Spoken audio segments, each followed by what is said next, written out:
तो आज हमारे पास डेविड गॉगिन्स की किताब नेवर फिनिश्ड पर बना एक वीडियो सारांश है। इसका एक लाइन में सार निकाले तो वो है जो रुक गया वो हार गया। बिल्कुल। तो आज हम उस मानसिक सफर पे निकलेंगे जो गॉगिन्स ने अपनी किताब में बताया है। हमारा मिशन है ये समझना कि आराम यानी कंफर्ट वो हमारी तरक्की का सबसे बड़ा दुश्मन कैसे बन जाता है। और वो कौन सी सोच है जो इंसान को अपनी बनाई हुई हदों के पार ले जाती है। हाँ। और देखिए, ये सिर्फ मोटिवेशनल कोट्स की बात नहीं है, ये एक क्या कहते हैं पूरा मानसिक ढांचा है, एक डिसिप्लिन है। गॉगिन्स इस बात पे जोर देते हैं कि असली लड़ाई दुनिया से नहीं बल्कि हमारे अपने दिमाग से। बिल्कुल, जो हमें बार बार रुकने के लिए कहता है। सही बात है। और इसी से जुड़ा पहला पड़ाव है आराम का मीठा जहर। वीडियो में इसे कहा गया है comfort is the enemy of growth. मतलब जब सब कुछ अच्छा चल रहा होता है, जब हम सबसे ज्यादा कंफर्टेबल होते हैं, तभी हम असल में सबसे कमजोर हो जाते हैं। ये बात सुनने में थोड़ी अजीब लगती है ना? पर यहाँ दिलचस्प बात यह है कि ये विचार सफलता के बाद आने वाले ठहराव पर चोट करता है। किताब का एक मुख्य तर्क है कि इंसान तब नहीं बदलता जब उसे सब कुछ आसानी से मिल रहा हो। अच्छा। वो तब बदलता है जब उसे खुद को साबित करना पड़ता है, जब हालात मुश्किल होते हैं। ये सीधे तौर पर यू आर नेवर डन वाले विचार से जुड़ता है। जिस दिन किसी ने मान लिया कि मैं पहुंच गया, गिरावट वहीं से शुरू हो जाती है। एकदम। लेकिन यहाँ एक सवाल उठता है, क्या आराम हमेशा ही दुश्मन है? मतलब क्या रिकवरी और आराम के बिना कोई अपनी सीमाओं को लगातार पार कर सकता है? ये वीडियो आराम और आलस में कैसे फर्क करता है?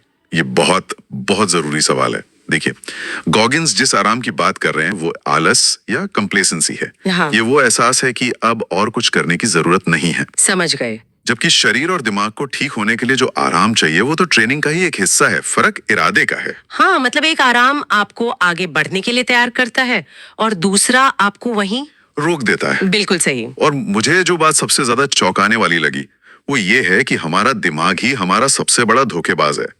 वीडियो में बताया गया है कि दिमाग शरीर से बहुत पहले हार मान लेता है। हाँ। ये हमें बचाने के नाम पर अलार्म बजाता है कि बस अब और नहीं हो सकता, जबकि शरीर में अभी भी 40% जान बाकी होती है। ये तो कमाल की बात है। बिल्कुल। और यहीं पर अनुशासन का रोल आता है। डिसिप्लिन बीट्स मोटिवेशन, ये लाइन हम सब ने सुनी है, पर इसका असली मतलब वो बहुत गहरा है। मोटिवेशन एक लहर की तरह है जो आती जाती रहती है, लेकिन अनुशासन वो आदत है जो मन न होने पर भी आपसे काम करवाती है। सही। और दिलचस्प बात यह है कि गॉगिन्स के मुताबिक अनुशासन का मतलब खुद को सजा देना नहीं, बल्कि खुद से किए वादे को निभाना है। हर बार जब आप मन ना होने पर भी काम करते हैं तो आप सिर्फ काम पूरा नहीं कर रहे, बल्कि अपने आत्मसम्मान को मजबूत कर रहे हैं। एकदम। अगर अनुशासन ही उस झूठी सीमा को तोड़ने का औजार है, तो फिर वो कौन सी मानसिकता है जो हमें उस औजार को उठाने पर मजबूर करती है? मतलब सिर्फ अनुशासन के बारे में जानना तो काफी नहीं है। नहीं, बिल्कुल नहीं।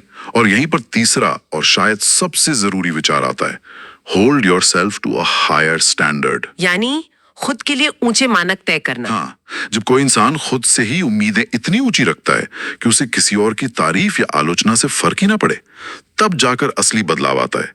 ये बहानों को पूरी तरह से नकारने की आदत है। मतलब ये कि प्रेरणा बाहर से नहीं अंदर से आनी चाहिए, अपनी जिम्मेदारी खुद लेना। एकदम सही। जब आपके मानक ऊंचे होते हैं तो आप काम इसलिए नहीं करते कि कोई देख रहा है, बल्कि इसलिए करते हैं क्योंकि आप खुद को नीचा नहीं दिखाना चाहते। आपका आत्मसम्मान ही आपका सबसे बड़ा बॉस बन जाता है। गॉगिन्स का तर्क है कि जो इंसान खुद से समझौता नहीं करता, दुनिया की कोई ताकत छोटा महसूस नहीं करा सकती।